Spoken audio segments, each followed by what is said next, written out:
say that, you know, she's giving quick answers, you know, they're introducing themselves in the court, she's straight on it, like, I feel like there's never any silence, like, whenever there's a pocket of space, Beth Silverman's always got something to say, to jump in, to kind of, you know, say her piece, so I feel like they were actually, seeing both sides were really confident. Did you kind of feel that vibe?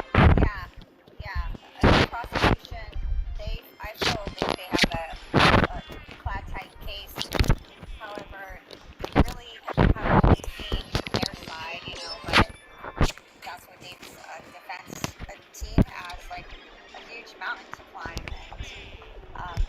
But it's always the prosecution to do the burden of proof, and we'll see what kind of defense they have. I mean, my theory is that they're going to say he did dismember her, but he did not murder her, which seems like an oxymoron. That's the best they can reach for at this point, I guess, you know? That's scary, but obviously me and you were just talking actually before we got into the court, and there's actually a few other trials going on right here, potentially even today or right now. We might have even just heard obviously a very big name that, you know, we follow from the culture that was having trial here. So maybe just let people know what you're working on, what cases you're following, and, you know, other trials maybe we might catch up with at this courthouse. Yeah, so Street TV is in the building. They are here to check out the Young and Hefe trial. I just dropped a video with Alex Alonso on Street TV. I got skewered in the comments because I told everyone that Young and Hefe had a public defender, but in the hearing, his actual lawyer, they basically traded hands that day. So I was not all the way wrong, guys. You know, sometimes it's like people get a little bit, precious about the details. But if he sounds like he started with a public defender, he swapped him out. You know, you're giving people the real update. So you know what I'm saying? Let's be kind and just remember who's actually out here working hard, giving you guys the facts. Right. But, I was the only one in the room there as well, reporting on it. So it's like everyone was telling me what was happening. I'm like, I was the only one in the room. Yeah, a lot of us, you know, if you've been following No Jumper and, you know, everything that goes on over there, obviously Anne Hefe was really a fan favourite who was really picking up a lot of motion over there. So, obviously, it's so unfortunate he's caught these charges. We're really all waiting for big updates on that. So, that's going to be going on at the courthouse too. Obviously, we're waiting for other big trials like Lil Durk trial, the Big U trial, I think got pushed to 2027. But, you know, we're all going to be waiting for big updates on those. So, yeah, maybe I know you're here with Street News, but just let us know where we can find you guys and where we can keep up with the other trials that are going on here if you guys are continuing to report. Yeah, no, follow me on my YouTube, Angie Smalls, so it's spelled with 2 E's and a Z, Angie Smalls. I also have Latin Affiliated, which is like a Latino hip-hop channel. So we do like local events and catch me around LA, concerts and things like that. Yeah, and I do a little bit of commentary for Street TV. So yeah, that's what I got going on. Appreciate you guys watching us and subscribing. For sure, go and subscribe, go and follow everything that you've got going on, everything that Alex has going on Street TV. They do a great job out here in LA. So yeah, thank you so much. I really appreciate it. And hopefully I'll see you again very soon out here. And you know, whenever you can make it, it'd be great to see that. Yeah, definitely. It's always good to see you. Appreciate it. Thank you so much. Bye. Let's do a little mic swap real quick. Hang on. Thank you so much. All right, so I'm going to wrap it up there. I'll give you guys just a little tour of just what's going on outside the courthouse right here. What we've actually got is the media is out here once again. Look, I'm not the best cameraman in the world. I'll keep it real with you guys, okay? But we got the media out here. I'm going to try and make this so you can actually see it. I'm getting cooked by the sun right now, but it's not as big of a media presence as I've seen here at the previous trial. But you know, we're out here at the courthouse, man. It's actually a real historic place. So I do find it very interesting to just come out here and report. I don't know if is it too dark for you to see that? I'm going to try and just show you this plaque real quick, and I'm going to wrap it up because I do think it is very interesting. But we've got kind of there's a big plaque here with kind of respect for all of the judges that are out here that are part of what's going on. And honestly, I just find it very inspiring to actually come out here and report on this in person. So I'm very grateful to just be a small part of the press in this instance. But I can't lie, the cafeteria, the courthouse is fire though. I walked into the cafeteria earlier. They had some crazy food in the cafeteria. I was actually very impressed. But anyway, that is it from me. Okay, I'm not, you know what I'm saying, I need to work on my camera skills, my vlogging skills. But thank you to everybody that's watching and following, that's been trusting me as a news source for this story. As I said, we're all just waiting for justice to finally come to Celeste. You know, rest in peace to Celeste Rivas-Hernandez. And we really just want to see, this situation come to its conclusion, for justice to be done, and for, everyone in LA to just feel safe, for everybody to feel like their children are safe. These people out here here allegedly grooming kids on Fortnite, it's no good, you know. Now, if anybody caught it, I did do a long video about how there's really a scandalous situation going on with people, not just David, but other people allegedly that, you know, have used things like Fortnite and Roblox to actually connect with minors and, you know, groom them. That's allegedly what's going on here. And I think when we get to it in court, we're going to be finding out how Fortnite was actually a big part of how this ended up happening. And, you know, I wonder whether any accountability will actually end up finding its way to some of these platforms that actually connect these grown adults to minors in a way that can unfortunately end in such a horrible way. So I hope you found that useful. I'm really just trying to, you know, follow this story to its conclusion, see justice for Celeste. I'm not the one getting the justice, but I do want to follow it, document it, and just broadcast to the world that this is what's going on. And, you know, as a society, we don't let this kind of stuff slide. We follow it through, and we make sure that, you know, people that do these heinous crimes are facing the justice and the full force of the law, all right? It's all alleged at this point, but yeah, he was looking confident. It's a little bit disturbing, the disposition of him today, I'm not gonna lie. But anyway, I'm gonna wrap it up there. I'll be back with some more videos on different topics for you guys later on today when I'm back at the studio. But for now, at the courthouse, it's your boy, Trapmore Ross, the Trapmore Ross. I'm out of here, gang. Peace. On the 14th of June 2026, the music world woke up to a tragedy. One of the most creative souls in modern music, Oliver Tree, would be reported dead as a result of a Freak 2 helicopter crash. He was just 32 years old. But a lot of people didn't even believe he was dead.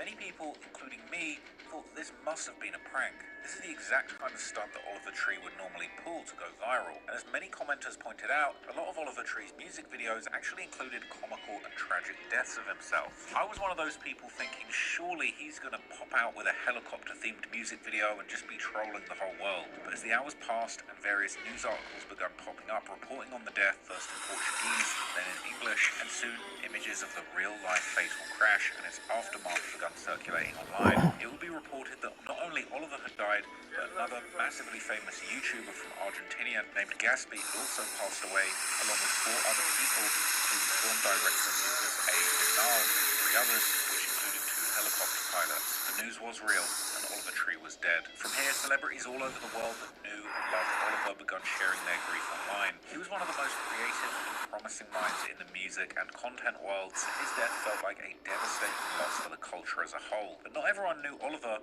or the full story, or just how much potential the world really lost when those 2 helicopters collided in the Brazilian sky that day. So in this video, we're going to take a look back at the brilliant life and career of Oliver Tree, and a closer look at exactly how he came to be speeding through the skies of Brazil in a 2 helicopter convoy, how he lived a creative life that was so crazy nobody could believe he was already dead. Content warning. This video is about a sensitive topic involving loss of life. We've removed any graphic content to comply with YouTube's guidelines. We aim to provide informative, factual journalism on a tragic event of public interest that does not dismiss its seriousness. All clips are used under the doctrine of fair use for news reporting and analysis. Some points made in this video are opinions and theories. I'm not responsible for third-party information. If you want to watch my videos uncut and extended, go to patreon.com/trapmorross where you can get those for $2. Also, you can now watch my new drops on Spotify, so go search me there in the video.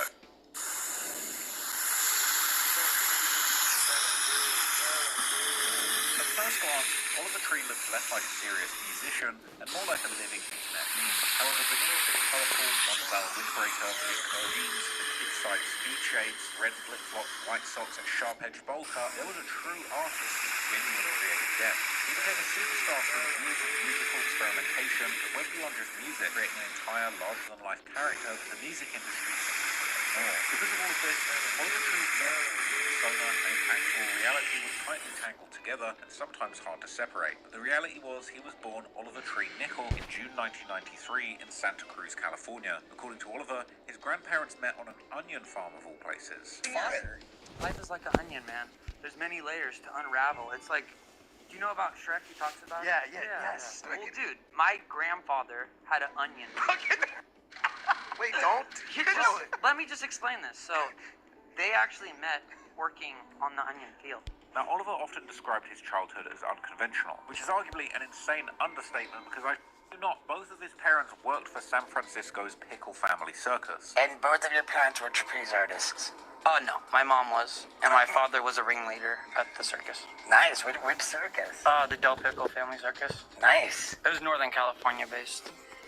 While parts of the story sounded exaggerated, the traveling circus claims became another piece of Oliver's self-made mythology. The music influences were there early too. In Icon magazine, Oliver claimed that he grew up traveling in a motorhome covered wall to wall with musical instruments. During those formative years, Oliver also claimed that that's when he found his iconic color-blocked ski jacket in his mother's closet. Where'd you get that? What's the brand? I took this from my mom's closet. This is something I would wear.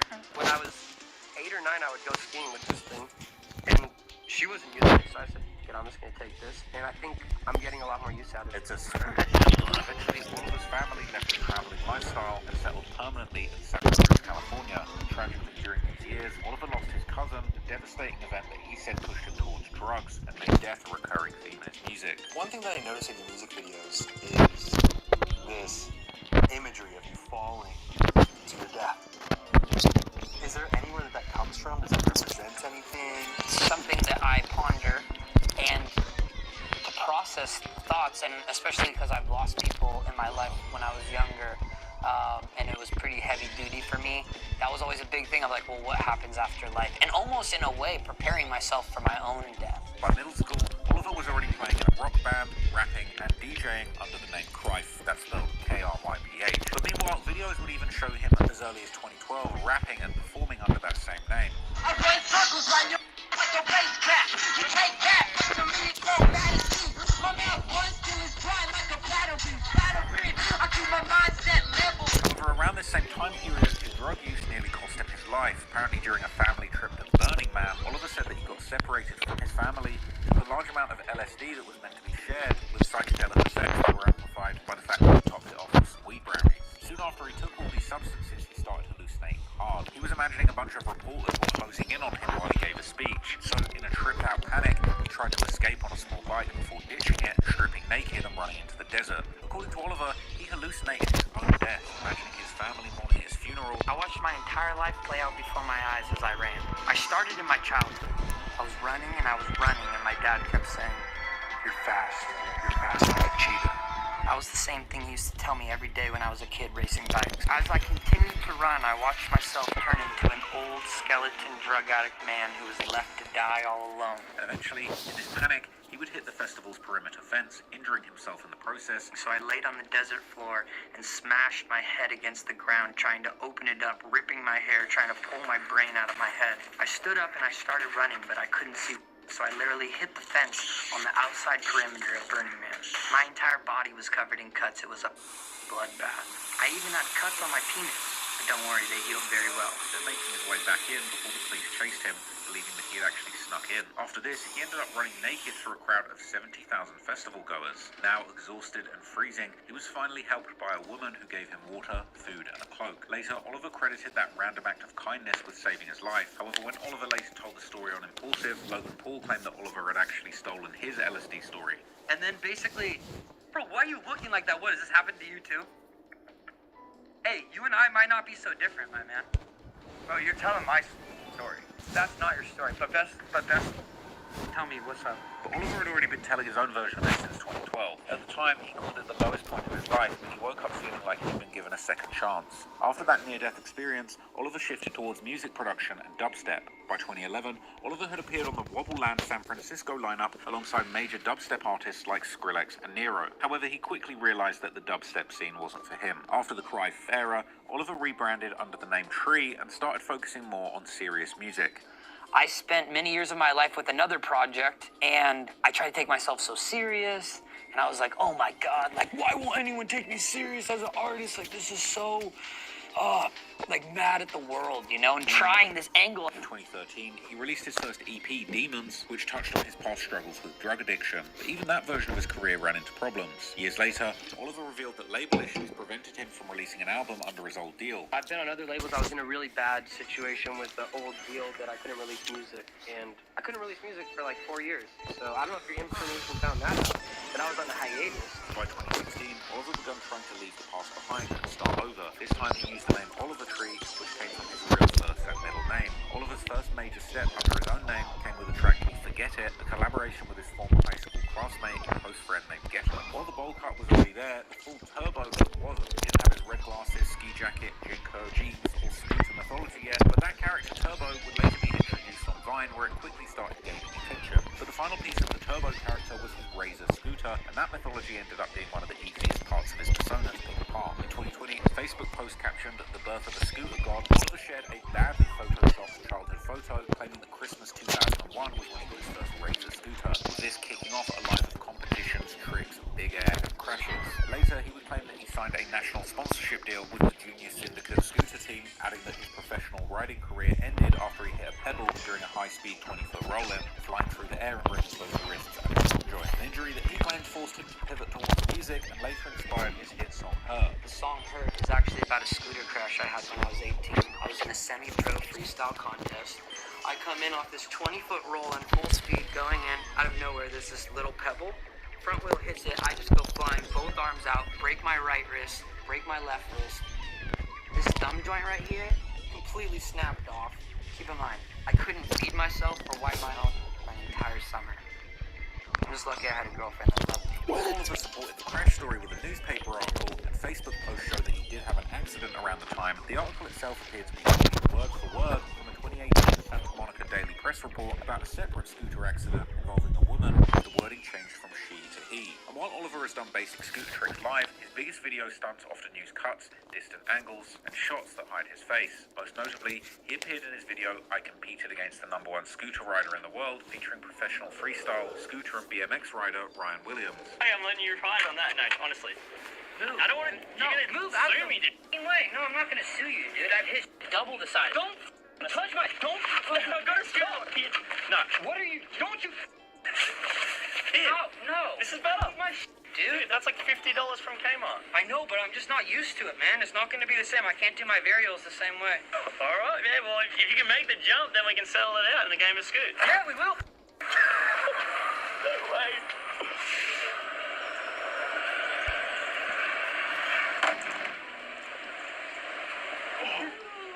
However, by 2017, the joke started becoming serious after Oliver officially signed to Atlantic Records, kicking off his budding career with his hit track Welcome to LA. From here, his career went from strength to strength as he landed slots at the iconic festivals Coachella, Lollapalooza, and Outside Lands. And from here, he started getting attention all over the world for his exceptionally bizarre fashion. By late 2017 and into 2018, those viral moments combined with his amazing music turned into real-life touring opportunities, landing dates opening for the likes of Louis the Child, Skiffy Mars, and even a planned slot on Lil Dicky and DJ Mustard's Life Lessons tour. However, the Life Lessons tour was later postponed and ultimately cancelled because Lil Dicky said he needed to focus on his FX show, Dave, and finish his album. But ultimately, all of this built towards Oliver's breakthrough moment, the release of his debut album, Ugly is Beautiful, in which Oliver Tree eerily turned dying on camera into one of the most recognizable parts of his creative character, and in the process, making millions of people fall in love with him.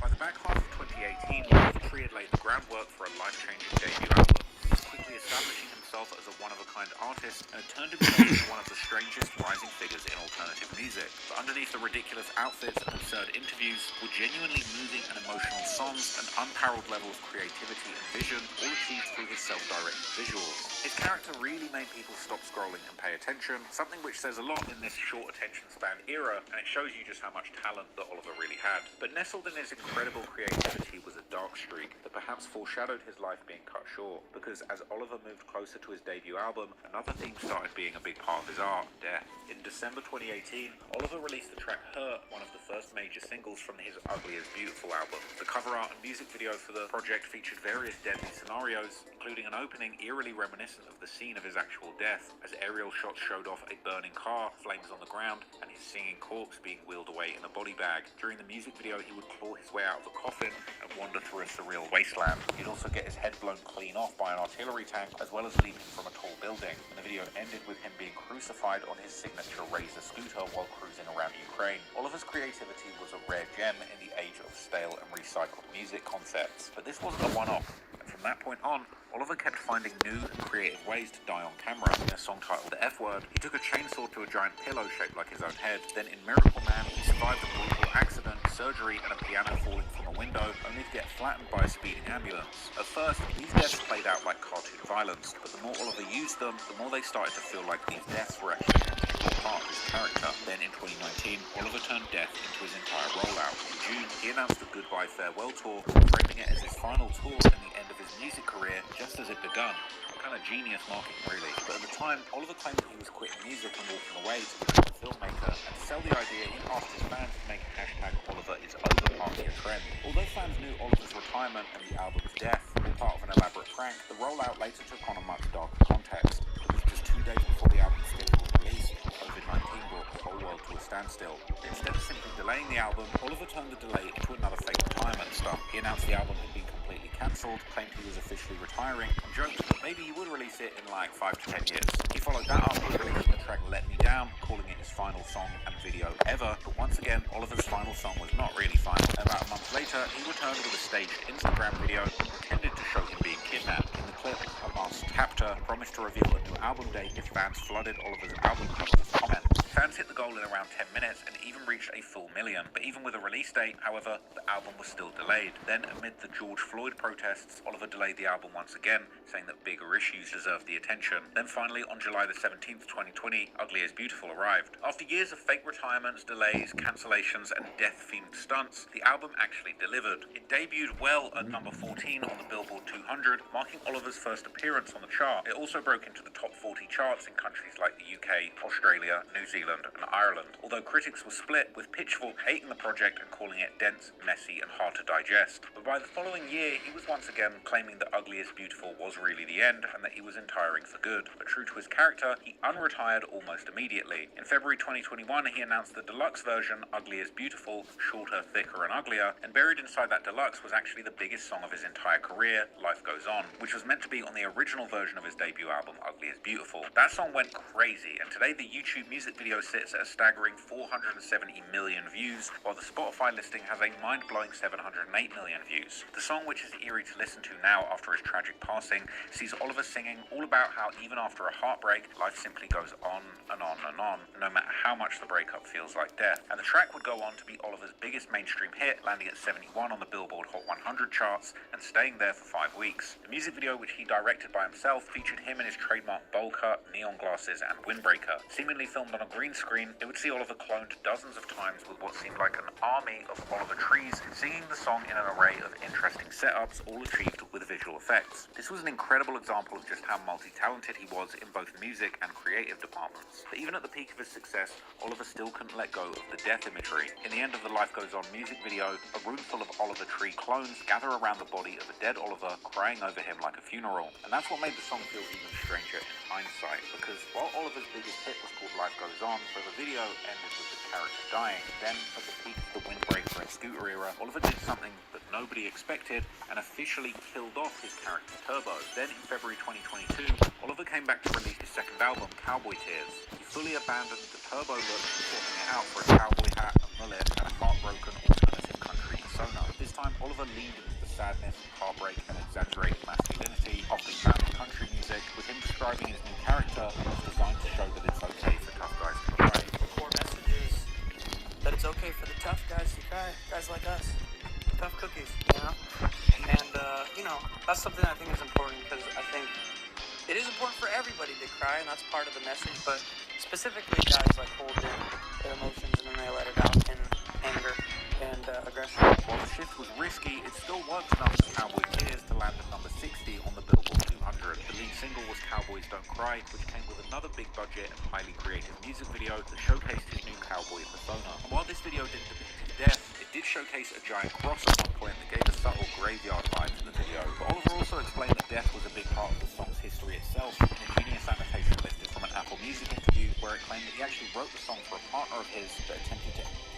But around the same period, Oliver kept on expanding through collaborations that would take his career even further. His biggest would come in 2022 when he linked with German DJ Robin Schulz for the track Miss You, a dance reworking of his original song Jerk. The YouTube video would end up surpassing 383 million views, and the Spotify listing has an insane 794 million spins. This track was Oliver's second biggest mainstream hit, landing at 84 on Billboard's Hot 100, and staying on the chart for 9 weeks. The video also gave Oliver another instantly recognizable look in his pink and purple ski jacket, J& NCO jeans, appearing alongside his giant oversized grey suit. Then in January 2023, Oliver linked up with British YouTuber and rapper KSI for the song Voices. Together they made a vulnerable pop anthem about the painful aftermath of a breakup and the struggle to silence the thoughts of an ex. This single debuted at number 11 on the UK singles charts, becoming one of Oliver's strongest UK moments. And the music video, which Oliver directed, showed the two heartbroken over the same woman, turning a breakup song into another comedy of humiliation. That same internet world connection would also appear in Oliver's friendship with H3 Productions. The YouTube comedian seemed to take a liking to Oliver Tree, and over the years, Oliver became a recurring presence in the H3 universe, where his chaotic interviews and appearances and skits became fan favorites, with Ethan Klein seemingly blurring the line between real friendship. You can enter now. Oliver Tree may enter the frame and speak to us, and protest as well.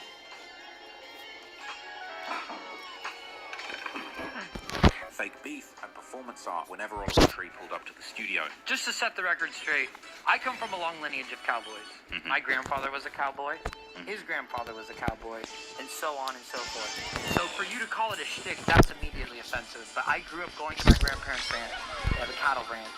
They have a horse and cattle ranch. So I grew up, they had cutting horses that they had sold to Joe Montana. But underneath the trolling, there was clearly a real relationship between the two. And Oliver and Ethan really seemed like they had a genuine rapport and a shared sense of humor. But despite being a funny guy, Oliver's first passion was music, and he would never stop finding new ways to market his art. By 2023, Oliver was ready for another reinvention. After killing his Turbo character and becoming a cowboy, he returned with Alone in the Crowd, his third major label album. This era introduced a whole new character, Cornelius Cummings, a fashion world character with a bob haircut, pink suits, and an obsession with loneliness, fame, and identity. Cornelius Cummings? Yeah, that's the latest character I've developed. Is it a character? Is that how you look at it? A character word? Yeah. Basically, Cornelius is a designer from Belgravia, London. Fashion Week, he was born. His parents, designers. From Belgravia. Come on, man, you're ruining the whole thing for me. Let me have this. Like Belgravia is not a place where people are raised. The album explored what it feels like to be surrounded by people and still feel completely alone. Even though it didn't perform like Ugly is Beautiful, it still charted, landing at number 143 on the Billboard 200. The era included songs like Bounce, One and Only, Essence, and There Were the Friends, all pulling in tens of millions of views. By this point, Oliver's career was no longer about one hit or one character, and every time people thought they really understood him, he would switch up the whole flow, change the costume, kill the character, and come back with completely unique music that proved there was really something special about this artist. So by the end of 2025, Oliver Tree was a serious musician hiding inside a joke, a creative director hiding inside a pop star, and a character whose strangest trick was making people care every time he came back to life. But sadly, his next on-screen death would be far from a trick or fiction.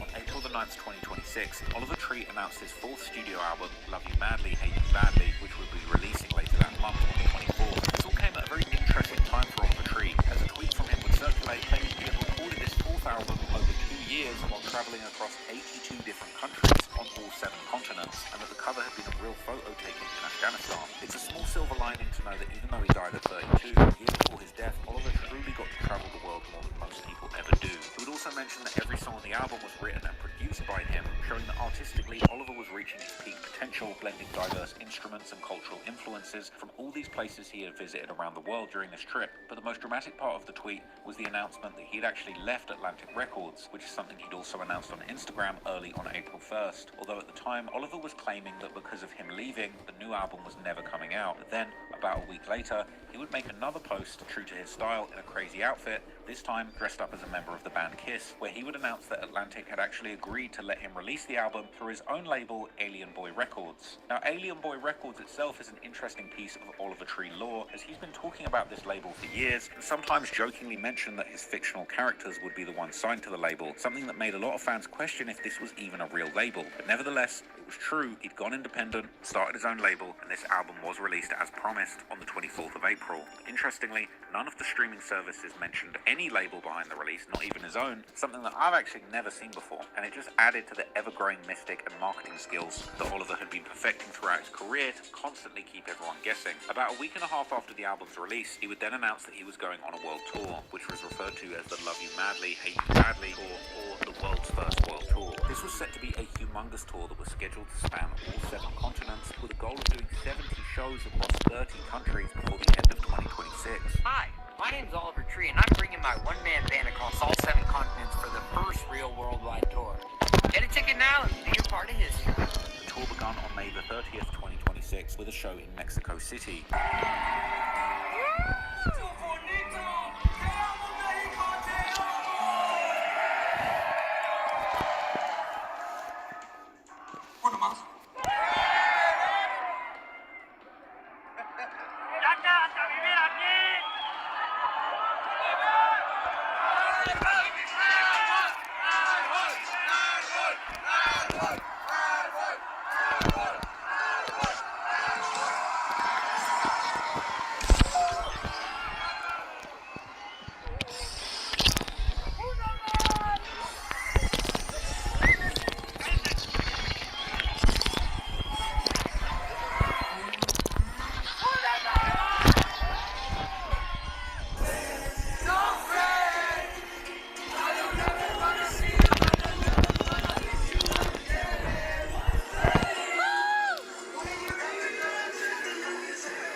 That was followed by a second date in Santiago de Chile on the 2nd of June.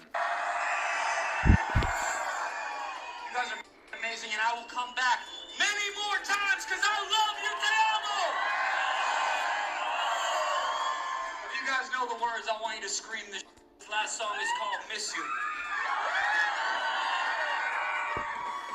His last date in South America was on the 6th of June in Sao Paulo, Brazil. Interestingly, the tour schedule would have almost a 1-month-long break, with the next scheduled show being all the way in July in Lisbon, Portugal. Unfortunately, Oliver wouldn't live to see the remainder of his tour as a result of that tragic helicopter crash. But clearly, he had remained in Brazil during his downtime for a reason, as it would be 8 days after his show in Sao Paulo that he would find himself traveling through the sky of Rio de Janeiro in a helicopter on June the 14th, 2026. Now, it would seem that Oliver spent the rest of his time in Brazil throwing himself into all kinds of creative projects, including weird but hilarious sketches that he was known for, and he would also be seen collaborating with local artists from Brazil like Lucas Venegas, better known online as Lucas Inutilismo, a popular musician and content creator with over 5 million subscribers on YouTube. These collaborations would also lead to some great covers of Oliver's existing songs, such as his collaboration with Brazilian artists Gabriel Serrano and Dupe, which would produce a remix of Oliver and Robin Schultz's hit song Miss You. But done in the music style of forró, a popular musical genre in Brazil that's as much about dancing as it is about the music itself. The post was made on the 11th of June and tagged in Rio de Janeiro,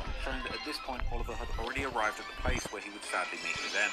On the 13th of June he would make his last post on Instagram, a funny sketch taking inspiration about Brazil's football obsession and the ongoing FIFA World Cup. The following day, on the 14th, Oliver would board a helicopter together with 3 of his friends, including Lucas Vignale, an Argentinian screenwriter and director known for more experimental style, just like Oliver, which would indicate why they were taking the helicopter ride for a project they were working on. There was also Gaspar Prim Diaz, better known as Gaspy, an Argentinian YouTuber with almost 3 million subscribers, who shared the same passion and experimental style as Oliver and Lucas, as well as the Brazilian producer and DJ Lucas Brito Chavez, known professionally as Lucas Frota, who participated in making the forró remix of the Miss You song, a video that he shot from the studio session, ending up being his last post on Instagram. It could be anyone else out there. Don't cry.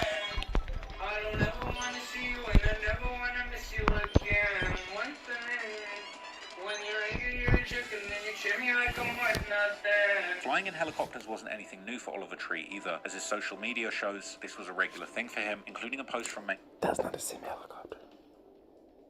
The one died black, all black, both black.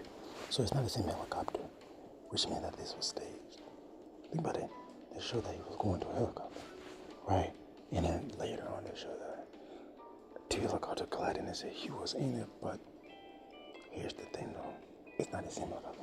19th, where he used one to travel to a show with dubstep artist Subtronics. The same was also seemingly true with his friends, with Lucas Frota posting a video of himself in a helicopter in August 2025. Unfortunately, this time things would end up going horribly wrong. Shortly before 9 a.m, the helicopter was flying over Recreio dos Bandeirantes, a neighborhood in the southwest zone of Rio de Janeiro, which is a relatively recent development drawing in middle classes that were trying to escape overcrowding in Rio itself. But at approximately 9 a.m, Oliver's helicopter would collide midair with another helicopter carrying only its pilot, Charles Marcelac, who also happened to be an aspiring musician, besides being a helicopter pilot. In one video shot by someone near the crash zone, one helicopter could be seen falling down at high speed. Another person would capture the actual crash, showing both copters plunging towards the ground. One witness would even claim that they actually saw somebody jumping from one of the helicopters as it fell, this likely being Oliver Tree's copter, while traffic cameras would also later provide multiple angles of the helicopter's final moments. To make things worse, both copters would fall into a residential area, with aerial footage from a helicopter seemingly showing both copters in the lot of a car dealership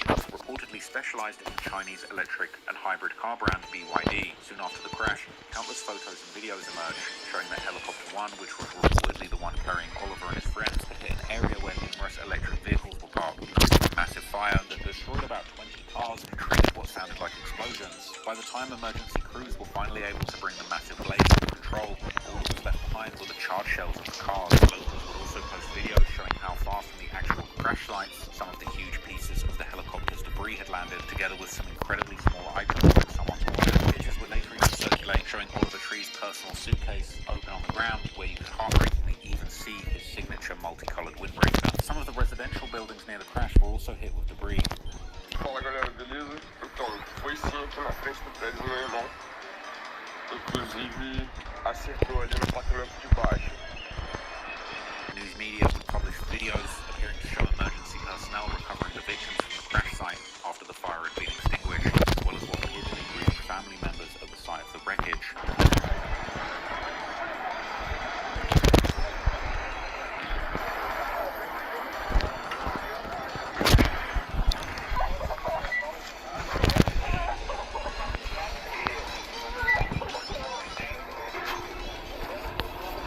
The other helicopter, which reportedly carried only the pilot, ended up seemingly causing much less destruction, as it crashed on top of several cars but fortunately failed to ignite, unlike the massive blaze that followed the other helicopter's crash, with photos taken from the scene showing firemen and other emergency personnel attempting to reach inside the wreckage, likely to retrieve any occupants, but in the end, there would be no survivors left. All 6 people on board the 2 helicopters, including the 2 pilots and 4 passengers, had all lost their lives in the tragedy. One pilot, Alexandre Souza, another pilot, Charles Marcelac, and the 4 passengers, Oliver Tree, Lucas Vignale, Gaspar Prim, and Lucas Brito Chavez. Later on, reports would emerge alleging that the helicopter carrying Oliver and his friends had actually been operating as an illegal air taxi, as authorities allegedly found the aircraft had expired maintenance and flight logs that contained inconsistencies, meaning that it wasn't actually authorized to conduct any commercial passenger transport operations, which it seemingly was doing, as proven by footage appearing to show luggage on the ground near the wreckage. If those allegations really prove to be true,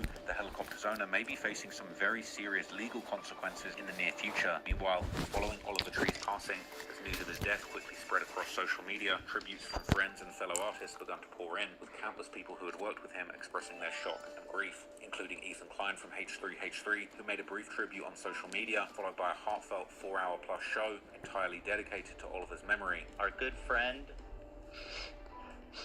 of the show, a good friend to me, and you, and a lot of you guys here, you've connected with a lot of people, tragically passed away yesterday in an helicopter accident in Brazil.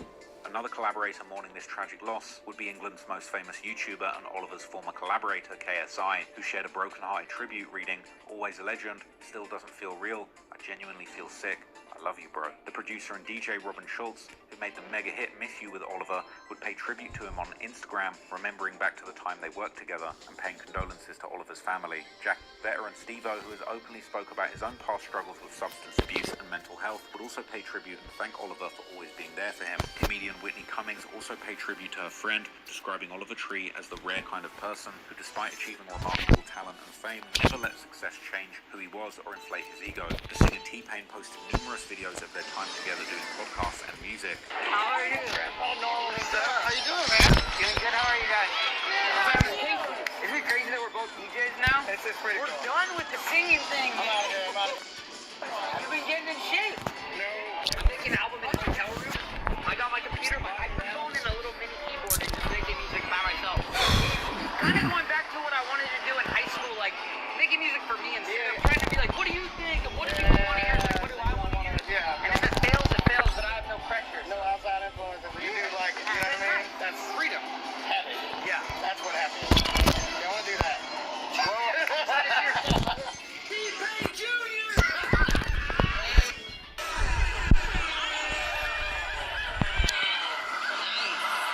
But I want to say this, something doesn't feel right, and I can't put my finger on it, but... Okay. Did you? Oh, Jesus Christ. You do not have the real cans.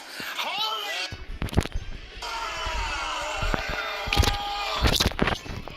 I love this. You like it? I love you guys have the actual. Are not easy to obtain. My boy Paul flew out, and we couldn't fit it into a bag. This dude wore this on the plane. Oh my God. And we had to get these things from a guy who we told him we were gonna gift him to T-Pain, and that was a lie.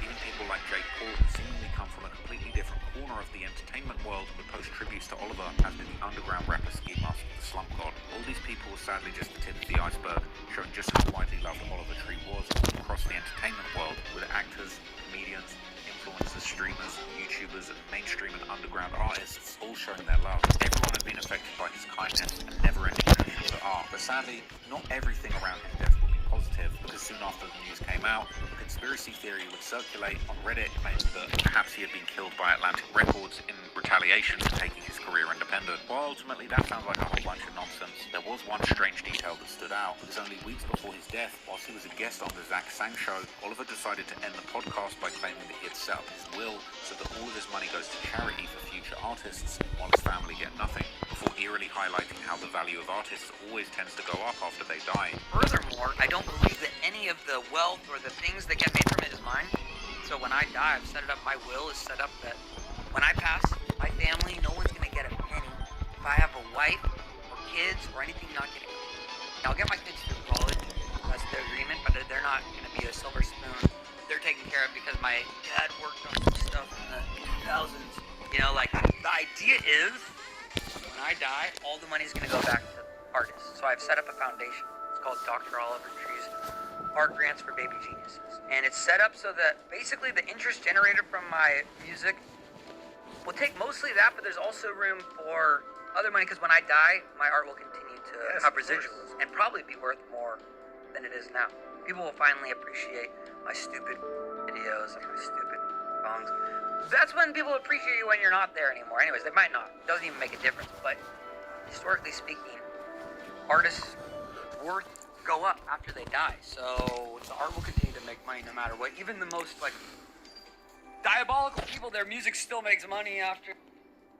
For an artist who blurred the line between performance and reality better than almost anyone else, it's hard not to look back on a moment like this and wonder where the act ended and where the real Oliver begun. But regardless, all I know is that the world truly lost a real one. Rest in peace to Oliver Tree. Accused child murder. In the case, what's going to happen? Now, I'm going to give you a little preview. We were supposed to have a preliminary hearing on June 29th, and it's reportedly going to be a few days. This is when the prosecution will present the evidence that they have. Maybe not all the evidence, but enough evidence to say, hey, judge, there's sufficient probable cause to support the charges, and for this case to go to trial. That's what a preliminary hearing is. The defense has an opportunity to challenge the evidence. Now, I say that, but you're going to hear how the timeline got a little tricky today based on what happened in court. Now, David is currently charged with first-degree murder, continuous sexual abuse of a child under 14, and unlawful mutilation of human remains, all in connection with the death of 14-year-old Celeste Rivas Hernandez. Remember back in September 8th, 2025? That was the day after what would have been Celeste's 15th birthday. Her dismembered, decomposed body is found reportedly in the front trunk of a Tesla, allegedly registered to David, at an LA tow yard. At the tow yard, LAPD detectives apparently opened the Tesla's front storage compartment and found a black cadaver bag that was covered with insects. Inside the bag, they reportedly discovered a severely decomposed head and torso. There was a plastic garbage bag beneath the black cadaver bag that reportedly contained the dismembered arms and legs. Now, it was also reported that Celeste's ring and pinky fingers on her left hand had been amputated, that they were not found in this car. But prosecutors allege that David was in this illegal sexual relationship with Celeste, that he lured her to his rental home out in LA on April 23rd and stabbed her to death, allegedly watched her bleed out, and then reportedly took horrifying measures to conceal this alleged crime. They claim that he allegedly purchased a blue inflatable pool, chainsaws, a body bag, heavy-duty laundry bags, that he dismembered her body. They claim that he made suspicious trips out to the Santa Barbara County area, that he allegedly lied to friends and associates about the smell of purported decomposition in his place. And we know that on April 16th, 2026, he was arrested. When you go to the criminal complaint, it also includes these special circumstance allegations: murder of a witness, murder for financial gain, lying in wait, as well as a special allegation that he personally used a deadly and dangerous weapon, a sharp instrument, to commit the crime. So the prosecutors allege that he killed Celeste to prevent her from coming forward, seemingly about the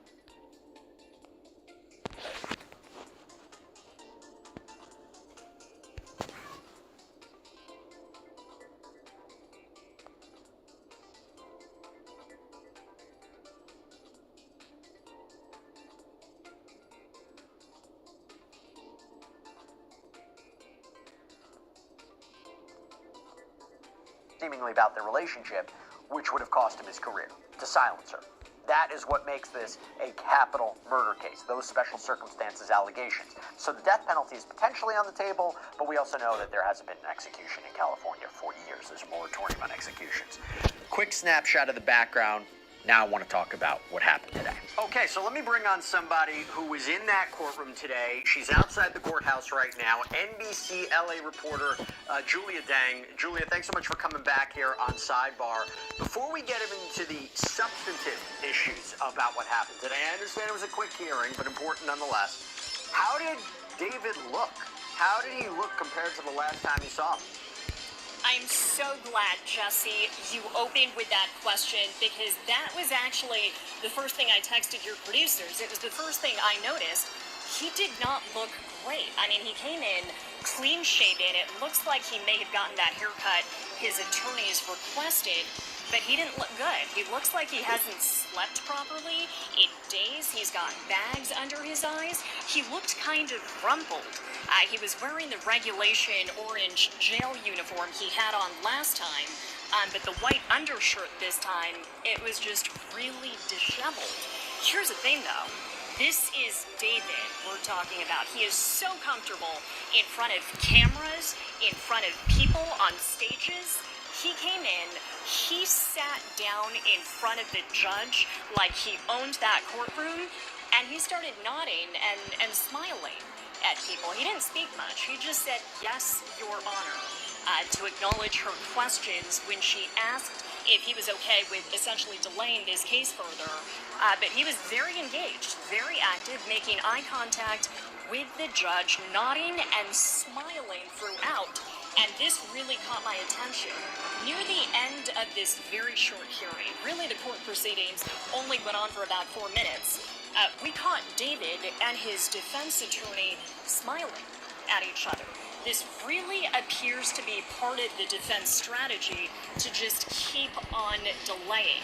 So he may have gotten out of this hearing today feeling like they notched some kind of win before this even goes to trial. And I want to talk about that. Little 180, I got to tell you about a sponsor of ours. Because look, the truth is, the summer's here, the weather's getting nicer, and I think it means, you know, a little spring reset on your closet.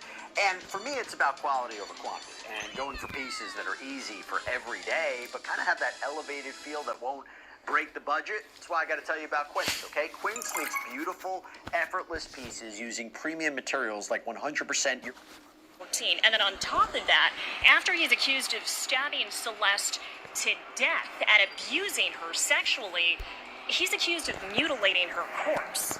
So just imagine what other inmates must feel about having a neighbor like that. I know rumors have been floating around online about the nature of his imprisonment right now. He did have bail denied, so he's not going anywhere anytime soon.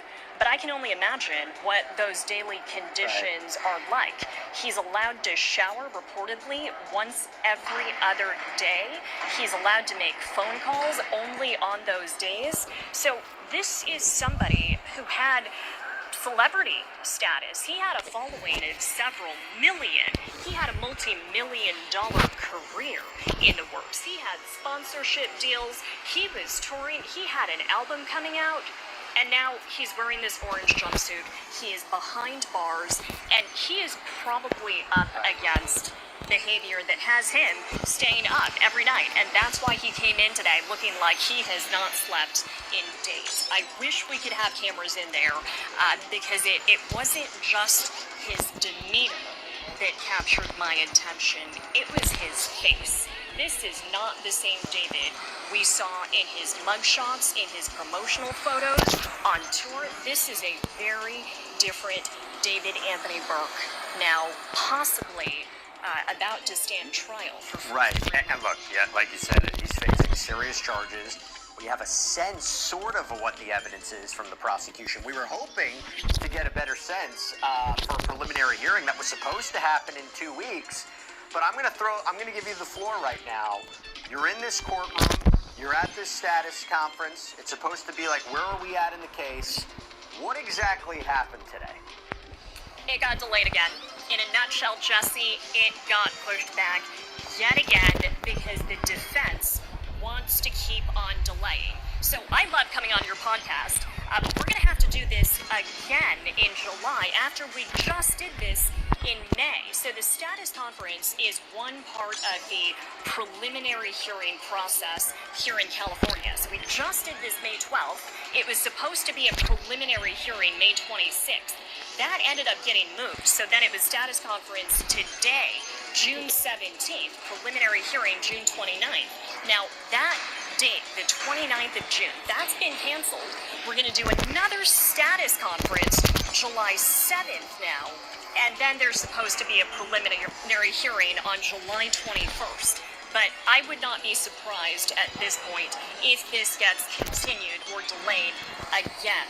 And Julia, why did that happen, right? It has something to do with the evidence in this case, the amount of evidence. I understand there was a closed-door hearing as well. I mean, do you have any sense about what the delay is about? Yeah, that is exactly right. So they started the court proceedings a little bit late today. The entire thing went on for 4 minutes, but the judge sat down and immediately told all of us that there was actually a closed door in Chambers hearing this morning ahead of the scheduled status conference. So she met with both sides. She met with the prosecution and the defense. And apparently, defense made a motion to continue or delay the preliminary hearing. Now, the judge indicated it was because of some kind of evidence that came out during the discovery process. She says, the judge says, the court decided there were grounds to continue this case, to delay it to July, but beyond that, we don't actually know what exactly in the evidence led to this. I imagine it might have something to do with just the amount of data. We talked about that last time, how the prosecution started uploading evidence